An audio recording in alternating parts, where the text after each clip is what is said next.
I arrived and this thing was completely broken. We're gonna try and extract it. This piece gets hammered in here.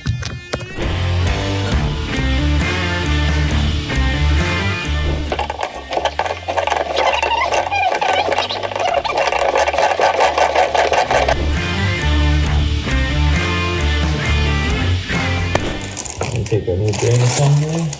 Going to sit and match up our threads. Looks like it's about the same size.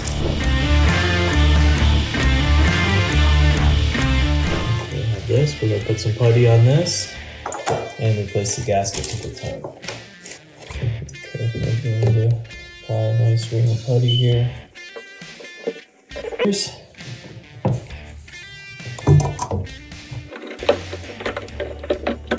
Nice and even there.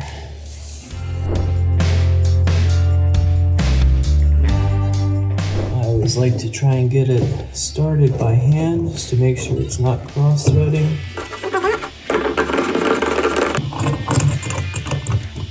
Nice and tight right there. And that's how you replace it.